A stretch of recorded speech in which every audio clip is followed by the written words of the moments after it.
with the rec budget itself, is this something that is going to have an impact on the budget deliberations? I would think so, because it's something that the town pays for. So I thought you had actually received it earlier, so I apologize on behalf of the rec board. It should have been part of our budget for the next year. We should have been aware of what the rec department was requesting. Absolutely. Are there any other changes or amendments to the agenda?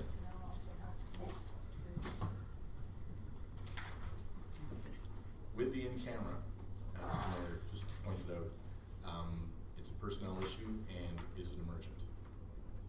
Is it what, sir? Is it of an emergent nature? Well, it was actually Brian that requested it, and he's not here, so I have no idea. So we can actually probably strike that one. Fair enough. But I would like to add one more item also. If it needs a test, yes. 3801 51st Ave. I requested that it be placed on the agenda to be discussed. That is the trailer. That is the Tim Hortons parking lot. Mm-hmm. It's in my report. Yeah, but I wanted it actually as a discussion item on it as an agenda item, not as a report. For discussion is what I requested. Normally, the things that we put in front here are for decisions that we have to make on them. If we just have to discuss things, they either receive for information or they can be put in a report. But if we have to make a decision on them, then they are put. Well, Are you going to make a decision? I would think so, yes. Do we have the necessary background information as an RFD?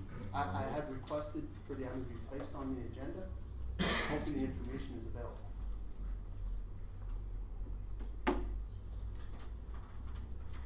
Mr. Chair, there's a process by which things are put on the agenda. It's very much spelled out in the procedure bylaw.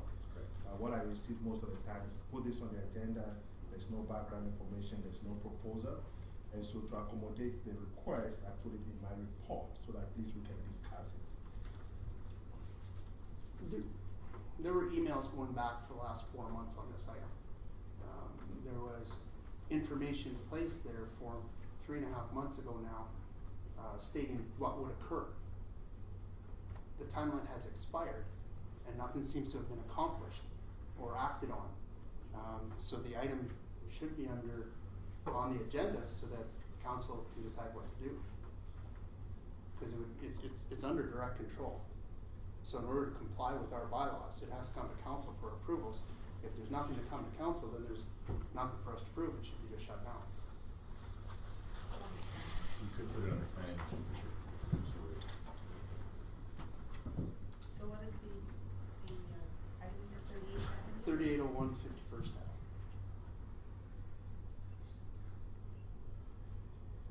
Again, I would like to just to remind council that when we want these things on the agenda, put the RFD in and create the background information. Yes, the emails are there. But that's the process, Councillor Carrier. That's how it gets done. And so if we can get the RFDs, then we have it on the agenda and we have background information and the process with which to make the decisions that are necessary. It's vital. That's how we do it. So it's on. And a motion to accept the agenda as amended. Councillor Hunter had his hand up first. All those in favor? Carried. 2A, we have scheduled delegations. Staff Sergeant Fraser and Staff Sergeant Mike, because Michael, I always screw up the last name, so I'll let you. So the purpose of our meeting today is to make some introductions. With me is Sergeant Michael Huguenon, who comes to us from Wainwright. He's been here since beginning of October? October 1st. Yeah. So he's the replacement for Sergeant Crook. Sergeant Crook went on to Edmonton. Yeah. And in addition to that, we also have Corporal Paul Glanville, who came to us this summer from Prince Edward Island. And also one of our newest members from Depot Division is Constable Mark Corson. So, You already got a promotion. so anyway, you're seeing the generations here. So you go from a cushy job in Wainwright to High Prairie? Oh, no, this is the cushy job. Yeah. So, Michael comes with a lot of experience. He's been at a lot of different postings, and maybe I'll just let him talk and he can introduce himself and tell you a little bit about himself. High Prairie is the 6th detachment I've been at since I started. Thompson, Manitoba, Terrace, BC, Telegraph Creek, BC, Williams Lake, BC, Wainwright, and now here. And enjoying my time at High Prairie. It's a very nice town. More amenities than I was actually expecting, but I did research before I came here. Good team, and looking to get more immersed in the community and getting involved with partnerships here in town. Big thing for me is getting involved with the schools. School safety, having a positive interaction with the schools here, whether that be through the school zone patrols to make sure that our traffic is good for the students, that they're safe there, and also establishing a good working relationship with the administration and having positive interaction with the students. Here to support Staff Sergeant Fraser and also the membership here. And then maybe if we get Paul to come up. And you too, Mark. Come on. Anyway, I'll let Paul speak for himself, but Paul came to us, when did you come? In July. July, yeah. My name is Paul Glanville. I've been with the RCMP now for 13 years. My experience has been mainly with general duty policing and with project style policing. I've been posted everywhere from northern British Columbia, southern British Columbia, the Arctic, Prince Edward Island, and now I'm in Alberta. High Prairie was a choice for me and my family. I'm married with a wife and 2 children. We have relatives that live just outside of town here, and the community's been excellent. We've been welcomed. Everybody's been taking us in, and it's been very pleasant. Probably one of the easiest moves that we've ever made as an RCMP family. In lines with Michael, my thing with the High Prairie is I'm trying to get into crime reduction. We've been implementing some different initiatives that is going to be hopefully bringing our crime reduction down, especially in regards to alcohol-related offenses. And we've already been noticing some good success with that lately, as of recently, I would believe. And that's me in a nutshell. Hi, I am Mark Corsi. I have about 6.5 months of experience. I'm straight out of Depot, so High Prairie is my first posting. Basically, I got to town, and even before I got to town, on my plane ride to Edmonton, before driving up here, I had already met somebody from High Prairie, and my experience there was just fantastic. I met Miss Diana Oliver, and she was just wonderful and gave me so much information about this town even before I got here. And my experience in High Prairie in those last 6 months have just been wonderful. And my goal here is just to be part of the community. I've already started to be involved with St. Andrew's School with coaching various sports, and the same thing with EW Pratt High School, coaching there as well. So I just want to get involved in the community, and then I do pretty much any work that gets passed down from Paul or from Sarge here. So I'm just looking forward to being part of this community for the next few years. Thank you. That's quite a lesson in a nutshell. So. Welcome. Thank you. I'd like to welcome you, and I'm hearing such enthusiasm, which I don't usually hear from new hires. You are really going out and getting people that want to come here. Well, we're And I trying, think it's yeah. wonderful, because this is a great community, and we don't usually get the people coming in and, well, you're surprised. We know it's a good community. So, but I'm glad that you Well, I think it's a good place. well, I know, and you sell it so well. It's, see now, I've got get the police, why can't we get the doctors? Get these guys to recruit. So, how many is the complement now in this, Well, sector? between FOST and us, because we are amalgamated detachments, there's 26 positions, right? And six secretaries, so. Are they all filled now, or you still have vacancies? No, we're filled, You're filled? yeah.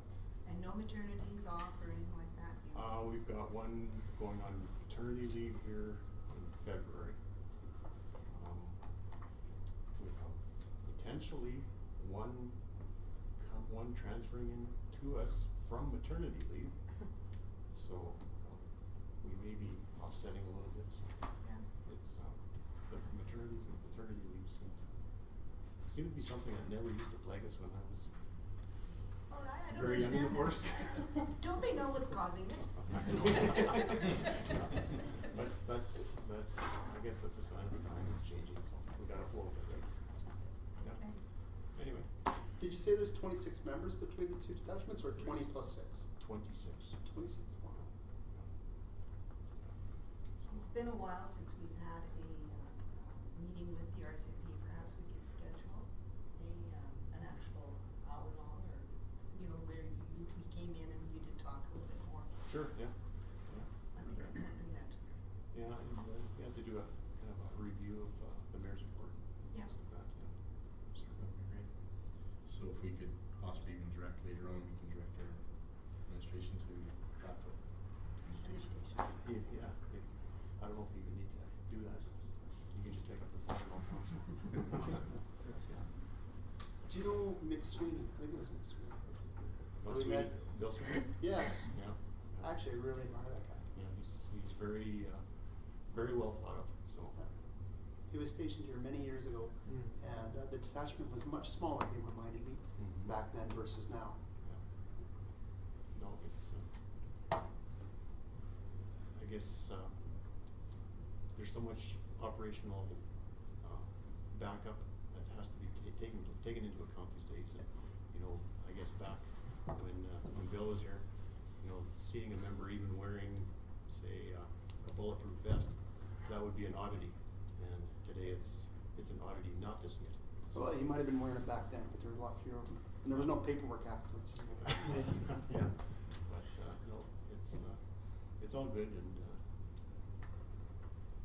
I just every time I get a chance to sell, High Prairie is a good place to come to. I reach out to the experienced members and try and find those people that want to genuinely be here. To be in a rural community, Yeah. more so than the city. Yeah. The staff sergeant from Red Earth that we're expecting, Yes. When can we expect him? eventually. I'd like to say I have an answer for that, but I don't. Okay. I'm gonna be, well, depending on how you look at this, could be optimistically or pessimistically, but I'm gonna say about 6 months. But you're staying in the area yourself? I'm staying in the area, and I had a conversation with our district officer myself this afternoon, and firmed that up that she's gonna let me stay here. So, but, what's gonna happen though over the next probably couple of months is I'm going to transition out of being the detachment commander. I'm going to assign a lot of my duties over to Michael, and so he'll be the acting detachment commander until the new guy arrives. So I'm gonna say probably about mid-February, you're gonna see that transition take place, so. And the dog handler? The dog handler has moved out of High Prairie to Surrey. There's still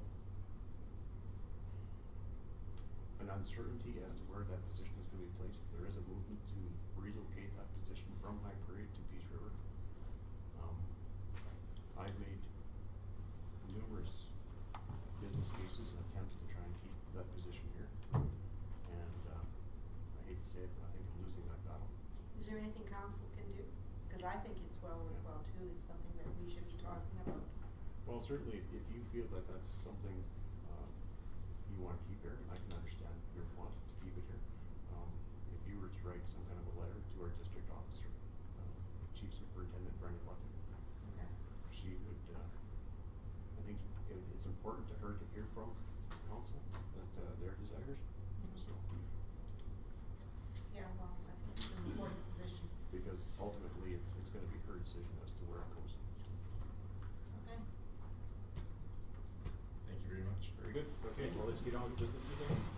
Thanks, guys.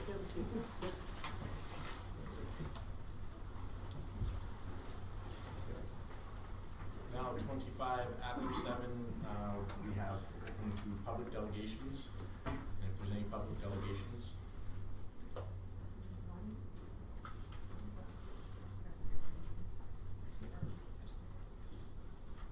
hello, how are you? I'm doing all right, I guess. My name is Eva Sartorius, and do I sit or stand? You can stand, sit, whatever you prefer. I'm here requesting a letter of support for a undertaking to see that local artists are have their work displayed in the new hospital. And it's my intention to reach out to well-known and less well-known artists in the area and to include as many as possible. It's just not the traditional paint on canvas sort. I would like to see multimedia, sculpture, photography, sketch artists, and anyone else who wants to try. I was even considering reaching out to children in school, contests and stuff. And the idea first occurred to me about a year and a half ago. I was at the library on a summer day, checking the news online. There was something there about the new hospital. And I considered talking to someone about having my work considered. So I sent an email off to someone who was the site manager, but it was much too soon. That gave me time to think, and I realized what a once-in-a-lifetime opportunity that we have to raise the profile of local artists, the awareness of what an amazingly diverse region this is, and people from all over the world call this area home. We should be proud to take every chance to raise awareness of this and the history of the region.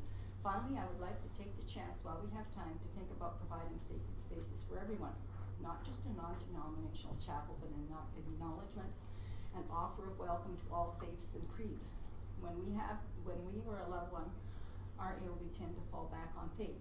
To have this understood and to have quiet spaces where people can go and think or pray or calm themselves, I think is important. As someone who has lost many important people with the passage of time, I believe in this. When I was talking to the clinical liaison, I was told that the proposal would go with your letter to the steering committee, which can be taken in part or in whole or not at all. In other words, if I don't ask for the stars, I won't get them. So I'm going whole hog for other people. I decided that if I'm going to be organizing this, I should not be putting my own work forward. There will be time later for that. Funding will come from any and all sources: federal, provincial, municipal, business, and private sources. There are people who are willing to help who are much more experienced at that kind of harm than I am. Please remember that this opportunity will not come again. I was born in the old hospital 60 years ago. My son was born in the old hospital some 41 years ago. Those who will come to be born in the new hospital we do not yet know, but I would like it to be a welcoming sort of space when that time comes. Thank you for your time. Thank you. Any questions?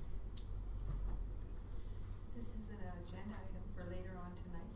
Yeah. So we'll be discussing it further there.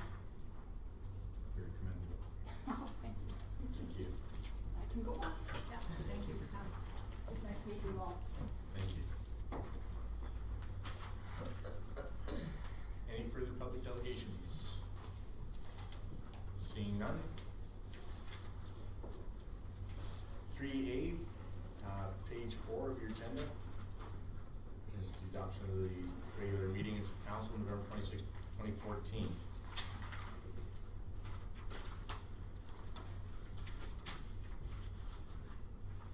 Council Carrier.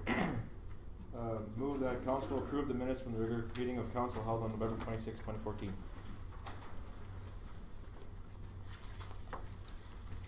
Discussion? Seeing none, all those in favor?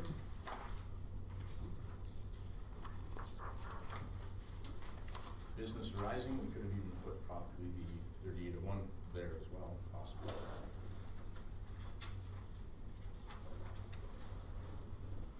Public hearings, 4. None. 5, new business, the High Prairie Airport lease agreement, page 12 of the agenda.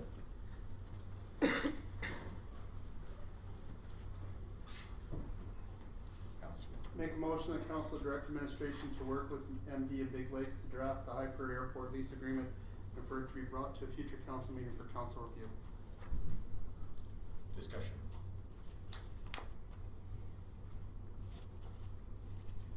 Yeah, I've been in touch with the Brownlee Law Firm, and Bill Costi and I think it's a good idea to go ahead with the agreement. It's going to cost both the MD and the Town of High Prairie $2,500.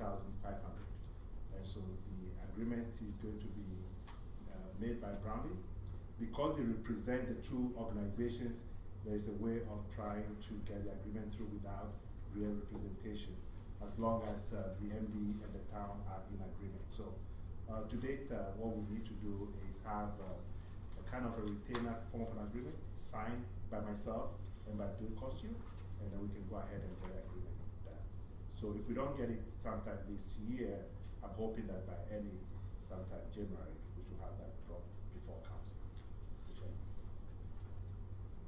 Any further questions? Call the question. All those in favor? And it now brings us to finance, and page 80 in the agenda, for those of you who are following along, has been moved over to number 1 under finance. So if you turn to page 80, and that will be where you'll be talking.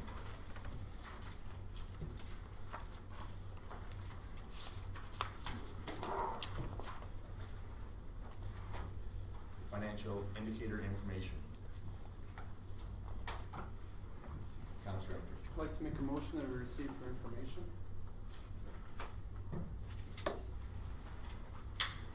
All those in favor? All about No, discussion? no. Discussion? You're quick. Almost. Almost. Darn it. Discussion. Councilor Emter's, or Councilor Carrier.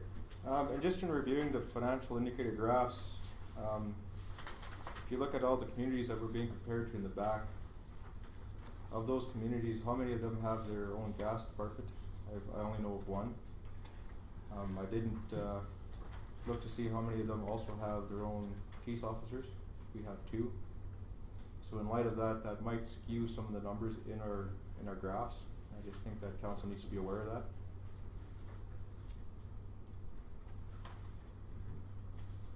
Councilor Emter.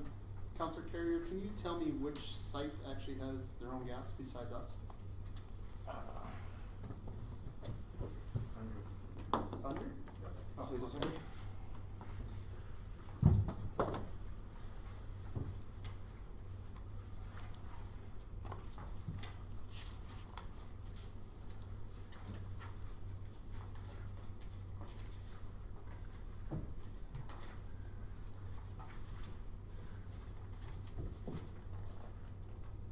Councilor Emter. Page 10, net municipal property tax. I know we're all aware of it.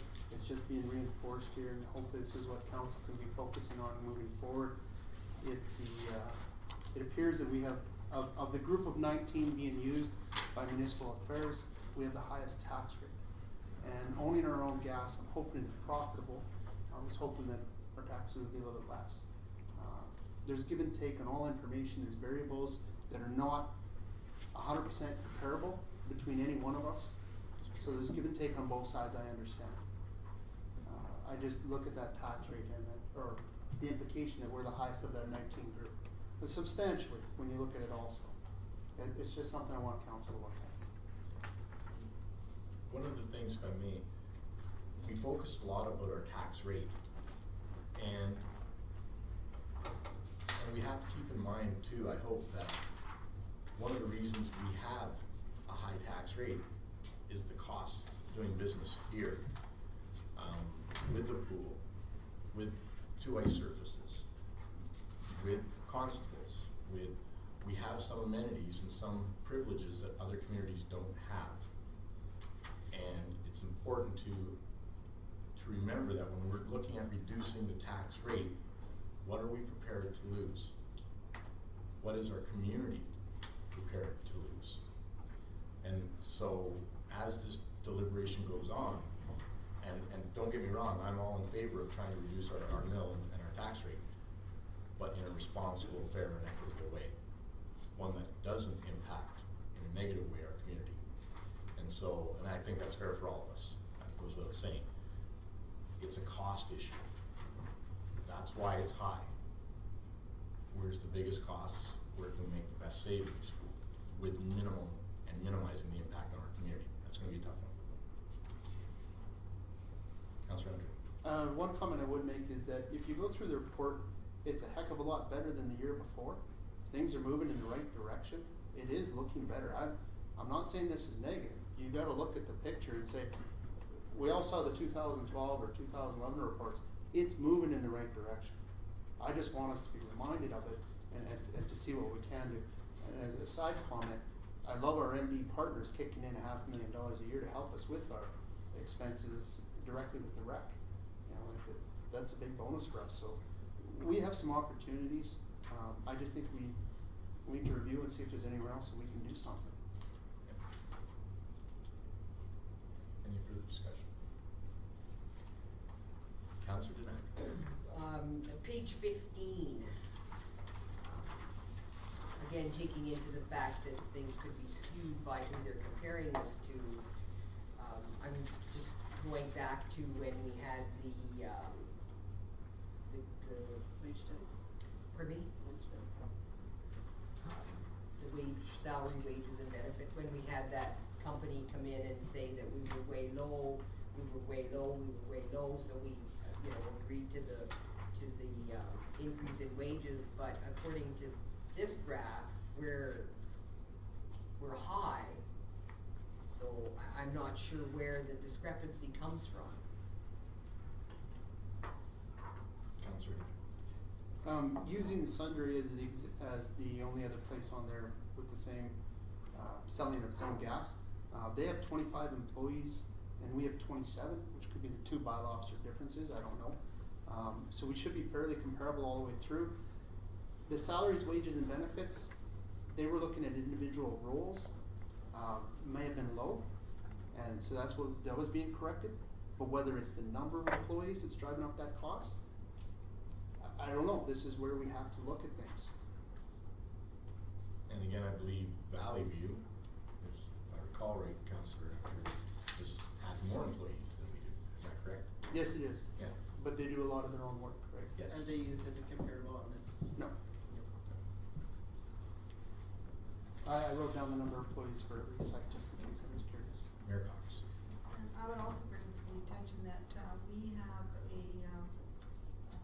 we submitted information to AUMA for a wage survey, and therefore the survey that they've compiled is free to us for 2013. Did we submit? I don't recall that. Because that was a request. Okay. So that information, and I also was reading in the inspection report from the Town of Peace River, and they asked for a comparable from Alberta Municipal Service Corporation custom report, comparing the salary rates around. And if it comes from AMSC, it could be free because it could be based on the salary, which is free to us if we submit it, which I. So we should make motions coming up. Yes. Any further discussion, Councillor Humphrey? Or Carrie? I know we hear quite a bit, people come in complaining of the taxes, the tax rate of the town. It's unfortunate that the people that are fine with the way the taxes are, don't come up and speak. They are more than happy to see the flower baskets hanging downtown. They're more than happy to see our streets clean the way they are. They're more than happy to see what we have in this town to offer. And it's, we can't, just because we have a few greasy wheels, we don't have to necessarily only attack that. There is quite a few people in town that are happy with the way things are. So just keep that in mind too when you're also looking at the tax rate. There was a tax levy for the recplex on the taxes. That was what the town wanted, so if that's what the town wants, we have to pay for it, so it has to come from somewhere. Councillor Rose. I just have a question to Councillor Hunter, because you're the one that provided us with this. I wasn't certain what page 11 really meant. Sorry. Total grants. Total grants? Because that's a pretty big spike from year to year. I would go to Herb on this. We're not having huge spike differences, right? It's the pool of comparisons that are having big spike differences. So whether they're receiving large amounts for resurfacing of a road or whatever. Right? Like if we all of a sudden somebody gives us money for a new road along St. Andrews and for our sewer lift, we'll have a spike. You know? And I like spikes. In that also area. ahead in grants though, right? Well, may I be helpful here? We didn't want to touch this document because it wasn't prepared by us, but we fully understand the graphs in it and every line. What this means is that the town is very aggressive in assessing allocated grants, which was never happened in the past. So what the municipal government does, it allocates grants to municipalities. And not all you have to do, but you have to fill out the forms and send those in. In the past wasn't done as assertively as being done by her. Councillor. Sorry to disagree with our CAO, but if you look at that graph chart, you'll see that in 2008 we were higher than the average for Alberta, a little bit lower, substantially higher in 2010, a little bit lower again in 2011. You know, we're all over the map. Now this year is much better, but I'd love to be that spike way up there for grants. But we do have a steady increase from 2011 to 2013. Yeah, it's in the right direction. No, it is. It's a good report.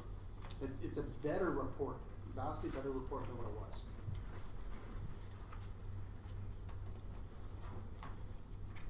Any further discussion? So we'll be using this report as part of our budget deliberations, or Good. it will be certainly something to refer to? It's a good tool.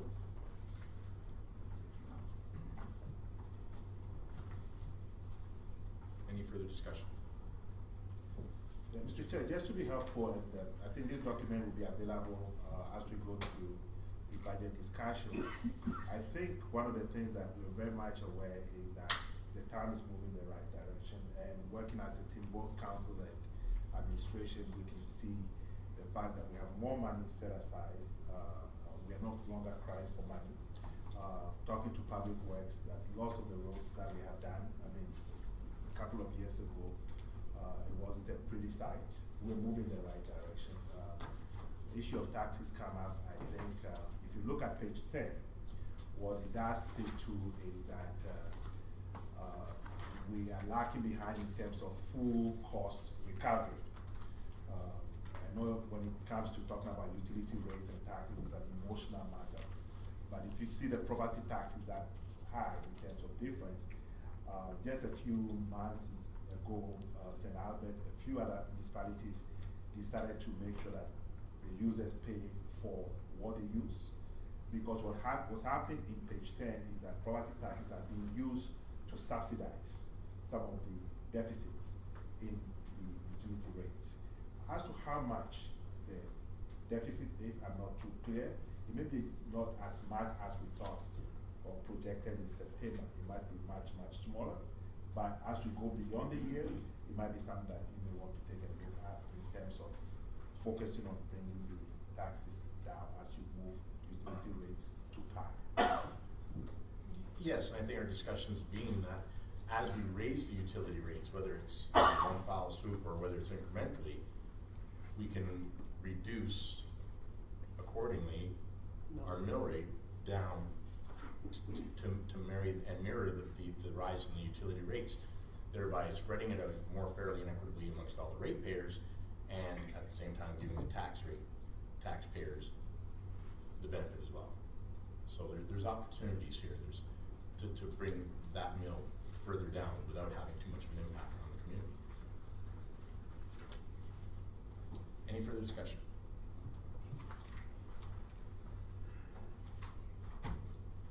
Seeing none, move for information. All those in favor? Carried. And now we go to 5A2, which is a request for tax penalty reduction of 357000, page 13.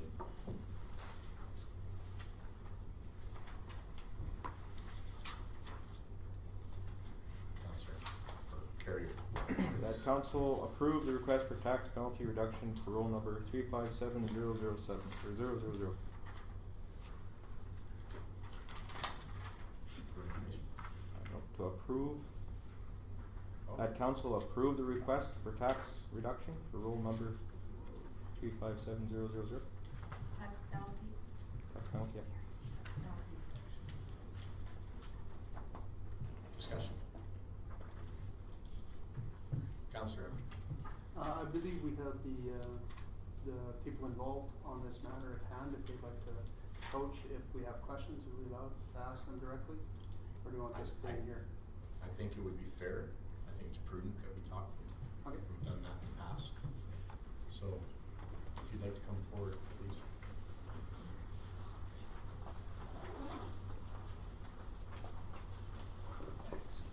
State your name, please. Janine Simmons. Cyril Simmons. You have the floor. So, I guess. Some of us are hearing impaired. And the acoustics are terrible here. So. Sorry, this is my teacher voice, I guess. Have you guys read through the information or? I hope so. I just wasn't aware if you got this ahead of time or not. I just wanted to reiterate a couple of points, I guess, or emphasize a couple of points. The first one being that I felt that the penalty was unfair to be applied because of past experiences. The office had sent the request to the bank directly rather than to me, which the letter from Scotiabank states. Also, I felt it was unfair. I don't know if I put this in there or not, but the day the taxes were due, I came to the town office and tried to solve the situation to say that, to explain what happened, and I was told by an employee that they would not apply a late penalty, that they would waive it because I had tried to solve the problem ahead before the due date was over. They called me 2 days later, I believe it was, to say that they were gonna reverse that decision and apply the penalty after all. They had also said on that first day that they would make the request to Scotiabank to have the payment made, and they never did do that. I had to do it myself. And I guess one other thing, I never got this letter until today. It's the one from the town employee. One thing that it says was, I was asked to provide copies of the alleged notices sent to the mortgage company, but did not do so. I did speak to Scotiabank employee and asked them for the document that I was asked for, which was a copy of the bill, the same one that I received.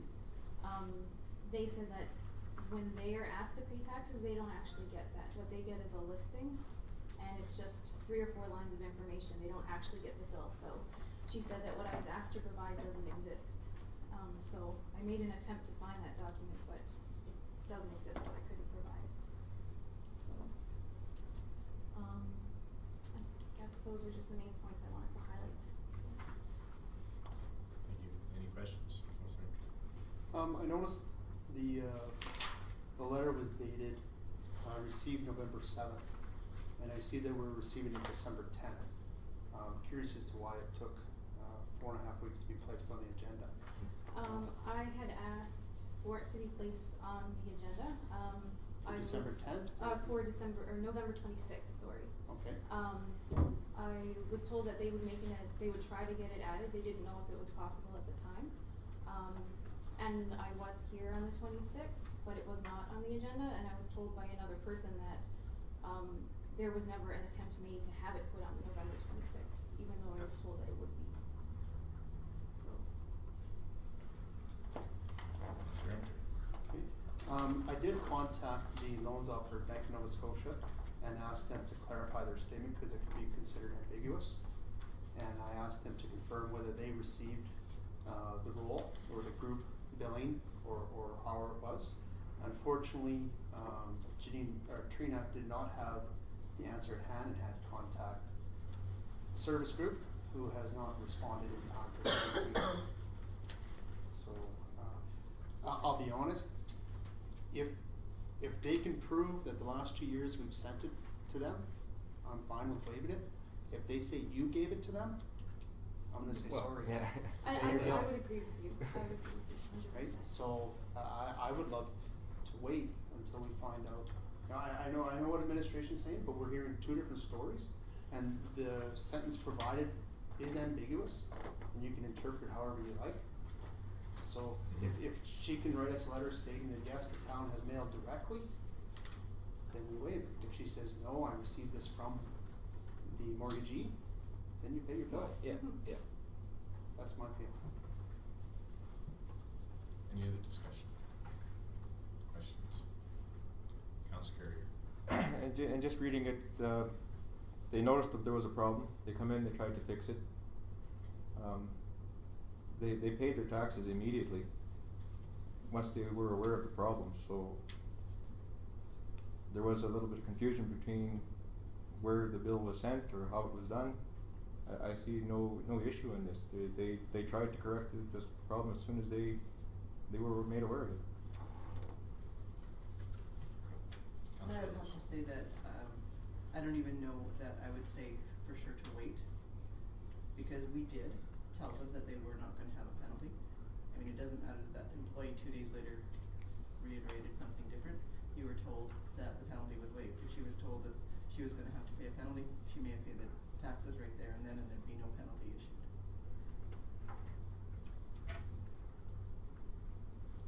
We have to be accountable for our employees. Councilor Knack. You did send out to all the councillors, that was included in the correspondence, a little bit more of a detail of what you know, as soon as you realized the problem, you went to the office. They told you that no, because you came to deal with it directly that day, that it wouldn't be done. Like you just said, they said, well, we need a copy of this from you, and then they tell you that no, that paper doesn't exist. So you were doing everything that you were asked to do, and unfortunately, I believe that you were given wrong information. If somebody said, as Councillor Rose has suggested, that if you were told that you would receive no penalty, I think we have to stand by what was said.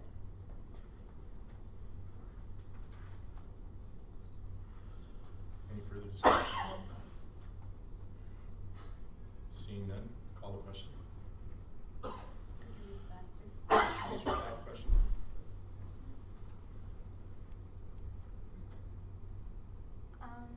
Deputy Mayor Carrier, that council approve the request for tax penalty reduction for the roll number 357000 in the amount of $377.97.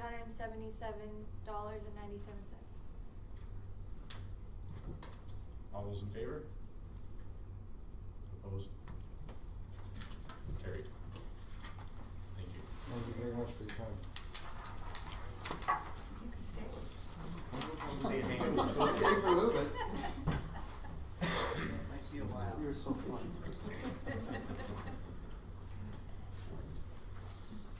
And we are now on to 583, which is on page 21, the 2015 Interim Operating Budget Reductions Report.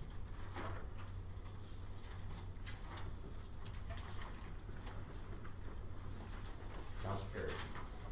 That council for or receive the 2015 interim operating budget reductions report for information. Discussion.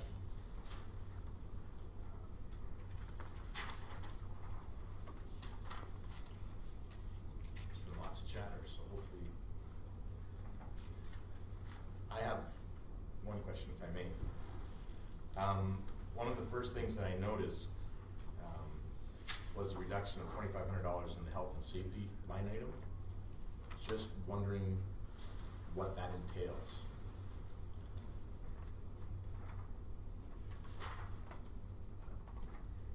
line number 4 on page 21. Okay, Alan, may I, Mr. Chair? Yes, please. Alan, health and safety. Heavy training. All training? Yep. For Employees. who miss first And aid? it's, PVG, yeah.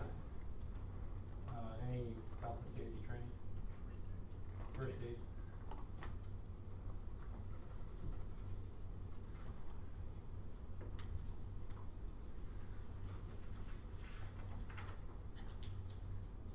Councillor Rose, thank you. Is that just training you don't see yourself needing in the budget this year, or just sacrifices you're willing to make? Or is it because you've already got that training? Yeah. Yeah. It's not, it won't happen probably, it'll just be carried over to the next year.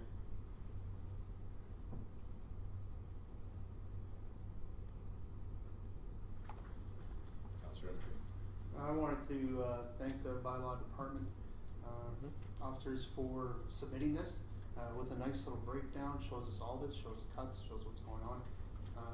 Thanks.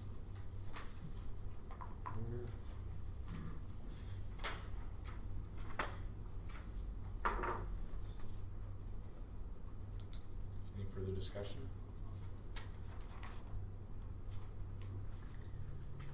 Mayor Cox. I'm just wondering why the only two departments that brought us anything were Public Works and bylaw. Is there no other cuts possible, or am I missing something? The public works makes about 80 to 85% of our budget. The other bylaw, that's about 90%. And those are the only two places that we would identify significant, even though cuts that would be painful, and that's what we would find. Mayor Cox. So, rather than identify cuts, why wouldn't we be identifying efficiencies? Different ways to do business, something that is, possible that we look at a different method to provide the same service, only differently. Perhaps that's contracting, perhaps that's, not filling vacant positions, that there's efficiencies, I'm certainly sure, all over. Is there nothing else in any place that anybody wants to come up with a different way to do business? No takers? Councillor Carrier. Just in response to that, Madam Mayor, I got the privilege of hanging out with Vern at the gas co-op. The man's very busy, always on the phone. He was trying to find efficiencies everywhere. I could hear him on the phone. While he was in Edmonton, he was able to save us how much dollars for the pump? 30. How much? About $18,000. $18,000. They do find efficiencies where they can. Like I said to Vern in Edmonton, it's unfortunate we don't see it in our reports, but he feels that's just his job, so why would he be adding this into all the reports? So I think our public works is doing what they can, and in seeing where they're gonna cut the costs, I mean, that just proves that they are trying their best. And unless we're willing to sacrifice some of the stuff, like the hanging baskets, I honestly do believe, after being able to spend that time with Vern, that they're doing everything they can do. And we need to start standing behind our public works and commend them for the job they're doing. We're way ahead on the stuff that we need to be done. One of the things that the mayor and I talked about, for example, was would there be some efficiencies found if we were using direct deposit instead of having to manually write checks and those types of things. I don't know how direct deposit would change over from accountability, from having to sign over and have those signed authorities done. But that's just one thing that we talked about, and I don't know if there's other efficiencies that we can look at. But I know in talking with Brian, talking with Vern, everyone, because I've talked to all of you at one time or another, I see that they're doing the best they can. We don't have, contrary to belief, we don't have a lot of fat to trim unless we start looking at the softer stuff. And unless somebody can show me where we've got that waste, I don't see it.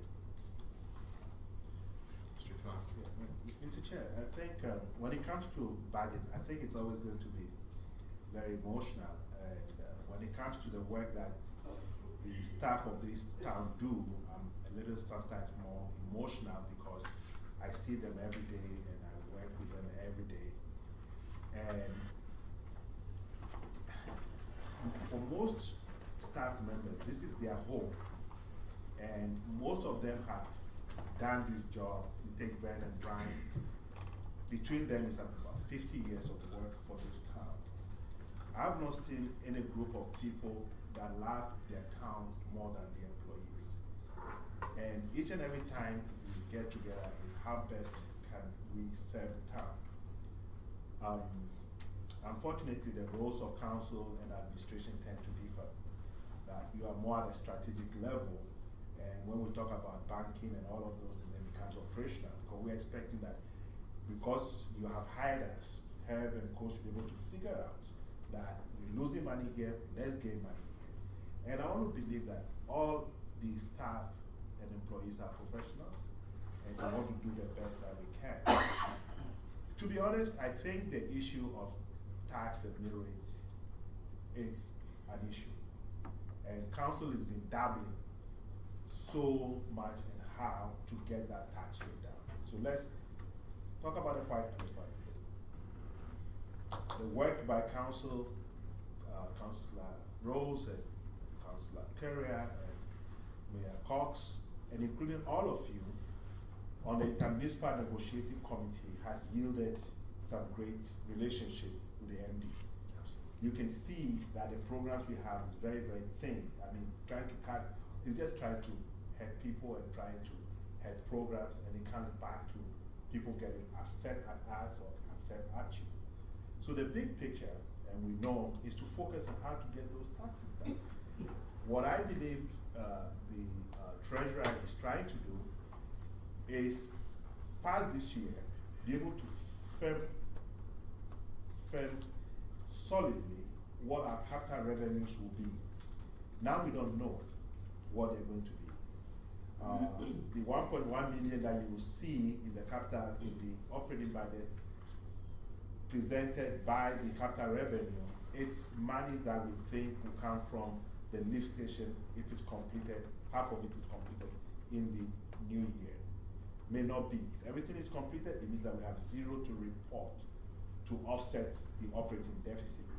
But luckily now, if we go through with the MD on the 1 million and get some monies for 50th, we may be able to see some savings that will allow us to revisit the issue of mill rates and also look at the full cost recovery and put our heads together, council and administration, and see how best we can target this problem that has been really, I mean, it's always there, it's not going to go away until we start chipping out. So that's all we can say from an administrative point of view. We understand, we feel for the issue of tax rates, and also being the middle, I know how much my staff would do for their town, and I honestly believe that they deserve the kudos anywhere we can to let them know that they're doing a great job. And they are. I appreciate it. I know we all do. I've discussed with different councillors and Councillor Rose and I and Danak and Trevor when he's here, not firefighting or out at the conferences. That's a good conference. I like the guys go up. But one of the things that I've heard, and the mayor's brought it up before in the past, if we were to take, again, we already know that we have an ability to lower the mill rate by increments as we increase our utilities. But if we were to take our amortization, cut it in half, we have a $2 million lift station that I see no reason why we have to put 100% amortization on it. But if we were to take our overall amortization, reduce it in half, it's a stopgap measure, partly. It would provide us with, and as far as Councillor Rose and I were talking, as far as we can see, it looks like somewhere around $1 million that we could take, instead of putting it towards amortization for this year, next year, we could apply it to reducing our mill rate. as an option. That being said, that reduces our revenue. And so it eases the tax burden on our businesses and on our homeowners, but at the end of the day, it reduces our overall surplus, if I'm correct in that. Yeah, no, Mr. Chair, the principle of amortization is an accounting principle. Yes. That we cannot deviate from. We can't say depreciation, we're going to charge less for depreciation. Depreciation is depreciation. It's used by the auditors, and we have to stick by those rules. If we start changing those rules, municipal affairs is coming straight at us. We have a $1.8 billion depreciation. Call it depreciation. You can't say you're going to have $900,000 depreciation. As soon as you start playing with those amortization principles, you are in for something else. What I think you're struggling with is making a determination as to how much you save towards your capital projects, or how much you reduce your mill rates by. That is a call you have to make. When at the end of the day you have a surplus after end capital revenues, say $500,000, am I going to go back to my mill rate or tax revenue and say, maybe let me reduce my tax revenue a little bit, and therefore end up reducing my surplus a little bit.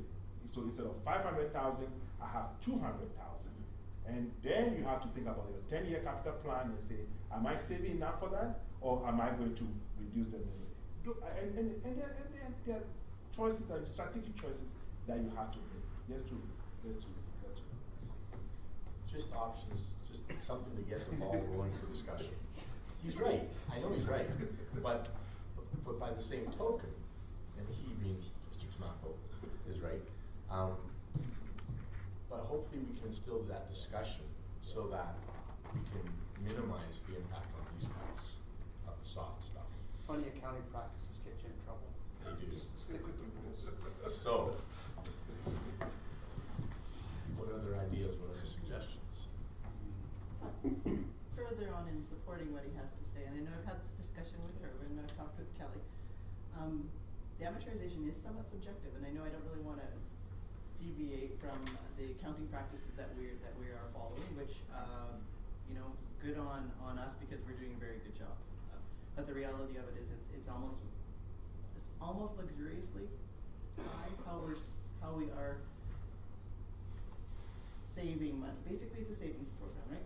We're implementing 100% amortization on every town vehicle, town building, and that's great that we can do that because we're saying we're going to need to replace that, so we're putting the money aside in order to do that. But we don't know for sure that everything's going to have to be replaced. We also, we're 100% amortizing with taxpayers' dollars, with our revenues. But that's not taking into account what if we get grant monies, because every year we do get grant monies. But we can't put that into the budget right now because we don't know what our grant monies are, right? We're not considering increased assessment in the future. Like all of those things are part of that equation. And I know that those are mysterious numbers at this point in time, but those are realities, right? Just like Harv and I had this conversation about this building. It's a 50-year life expectancy on the average piece of real estate. This building included. This building's a brick construction versus homes that are built with just a wood construction with vinyl siding. This building's probably going to last a little bit longer than the average home construction, yet this building gets a 50-year amortization. Is that necessarily accurate? Is there a different way to assess it? So there are different things that we can, I think, look at. Amortization doesn't have to be totally cut and dried. Because if we were to extend our amortization period, still fund everything 100%, but extend the period of time on some things, maybe that's a way to reduce that. Maybe not, fund 50%, but I mean, we could still fund 100%. Anyway, just further on that topic. I think you make a good point. Maybe amortization schedule is a little aggressive. Maybe it's so it's something that we can go back to the auditors and talk to her and the auditors and figure out whether there is a moderate schedule that still falls within the principle. Maybe we're being aggressive, and I don't know until we talk to the experts. So maybe you open another door that maybe we need to speak to the auditors, speak to her, and see that. Why don't you get some options in terms of the amortization schedule? Is there something that the town can live with, that is not that much aggressive, that is making us, you know, trying to save too much money and at the same time making other people pay the price. I think it's something that is open to discussion. And I think I commend you guys for what you're doing, because really the books are tight. They do a really great job at putting that aside and dealing with amortization. So, I mean, I don't want to knock that practice, because I think what we're doing is better than, quite honestly, I don't think the average business deals with amortization as well as we are. But we could look at maybe getting an assessor or an appraiser or something to even look at the real estate components, and maybe we could see if there's increased life expectancy than what's actually on our books, and maybe that would help us stretch it over a longer period of time, which could reduce the burden of that depreciation, but still fund it the way we need to fund it in order to be prudent.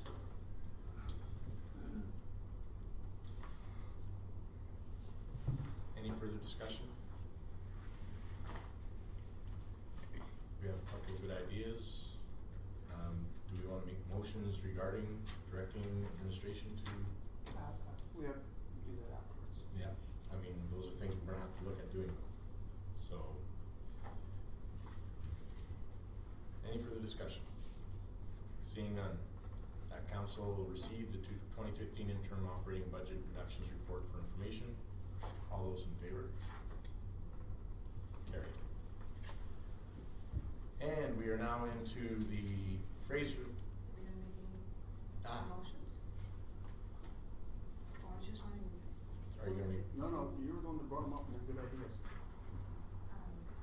Yeah, well, tell me what they were. Contacting AUMA to do Oh, a yes. salary Okay. review and AMSC or I something. move that we direct administration to request a copy of the 2013 salary report, and that we direct administration to investigate the cost of a customized report from Alberta Municipal Services Corporation regarding salary ranges.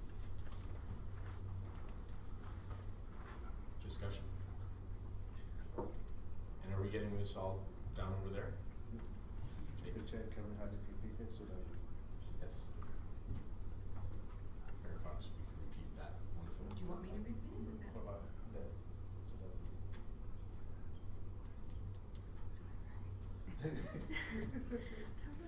Moved by Mayor Cox that, that council direct administration to request a copy of the 2015 AUMA survey for, what was that again? Salary survey. Salary survey, oh, I missed that word. Salary survey, and direct administration to investigate a customized report regarding salary wages. Very good, but it's, Salary and wages, and it's a 2014 report. From the AMC. The inspection report from Peace River said they received it from Alberta Municipal Services Corporation. So that's from AAMC. The second part will be AMC salary and wages report. AMC.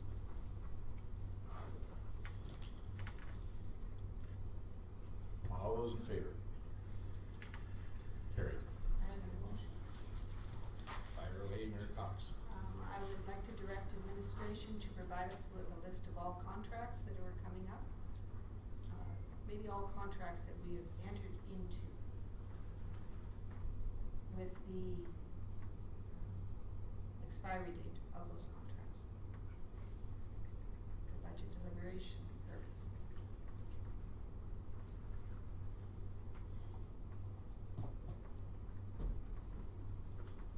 Is there a need to read that one back? Any discussion on it? Not a bad idea. All those in favor? Carried.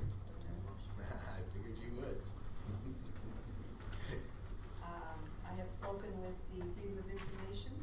I have received a written reply. Unfortunately, I didn't bring it with me. They said that to speak with the fourth coordinator of our town, which I believe is Mr. Tomato, and that he would direct us to a section of the Fourth Act that says the council is allowed to ask for any information to help them in their deliberations. So therefore, I can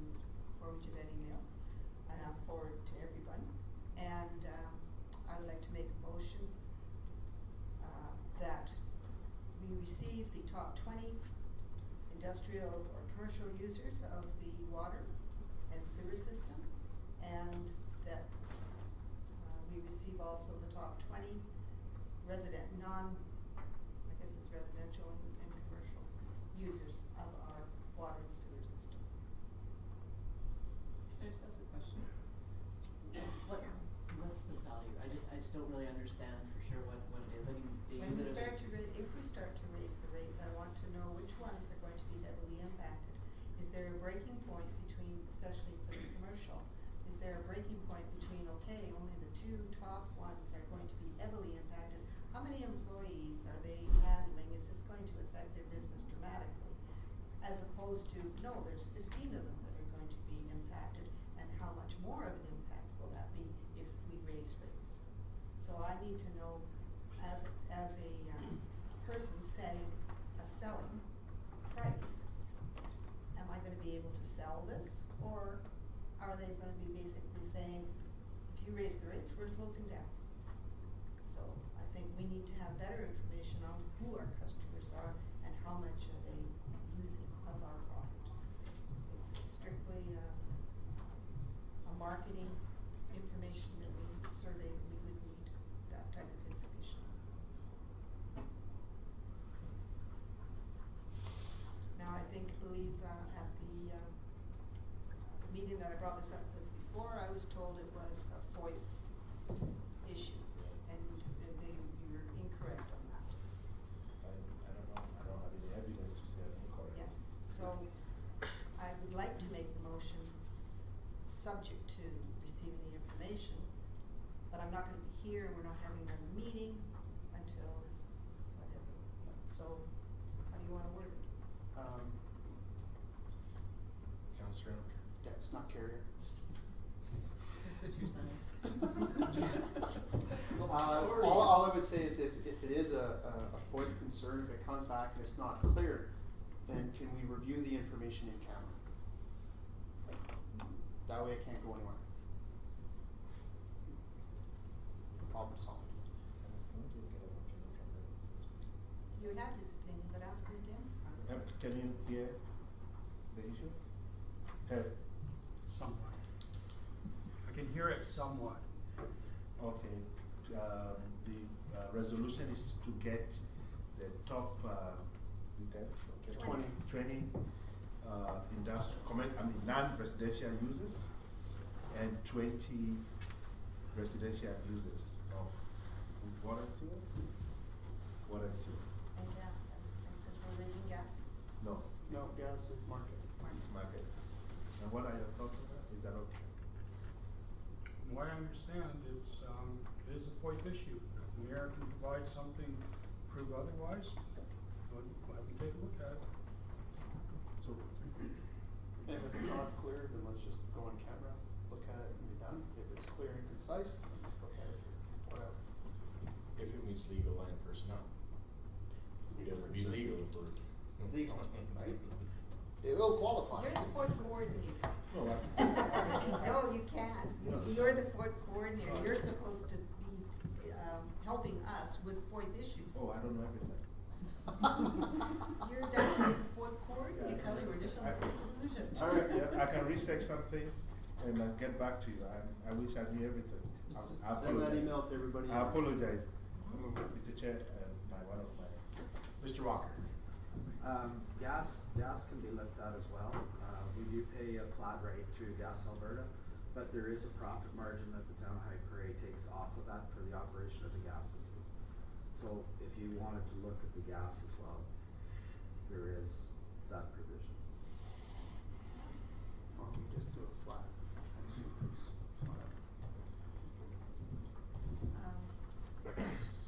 I want to add gas, but could you read I'd like the motion with that. And this is the problem. This is our last meeting of the year. Yep. And I'm not here in January, so I will not be pursuing this with the diligence that I would hope the rest of you do. But I want you to have the information. So that's why I'm making the motion, and I'm not expecting I know I'm not going to have much input on it, but you will have the information. I I appreciate the discussion, and I appreciate how it's been worded this time around, because you didn't, I think, unfairly to you, you didn't get a chance really to express why you wanted to do it. And it makes sense. It makes sense to see how are we gonna impact our businesses? How are we gonna impact residents? And I don't see residential issue being a huge concern, except for possibly maybe, I just don't see how the top 20 residential is gonna be an issue, but commercial, absolutely, I can see an impact. Unless I'm missing something in the residential, with a family of 6 or 7. But for the most part, it's gonna be apartment buildings that are all single unit. So it'll be interesting to see. Actually, they're not all single. That's rated 3. So. There are two components to the usage rate. There are 2 strategies you can undertake, or 3 strategies. A combination of that is that you can go with the flat rate, increase the flat rates, and leave the variable rates. In which case, if you have a big family, you're not impacted. So everybody pays a flat rate, right? So for example, our current rate is about $11, and we were suggesting $15, right? So that's the flat rate, and then you can leave the variable rate alone. What we will do is that we'll present you, but by your resolution, facing out the full cost recovery, and it's something that we need to present to you in the new year. So we'll present that information to you as well. Thank you. Any further discussion? Could you please read back the rapid law? Moved by Mayor Cox to direct administration to provide the Town of High Prairie's top 20 commercial users of water consumption and the top 20 residential users of water consumption. So water and sewer and gas. And gas. Subject to your FOIP. Once I do my research.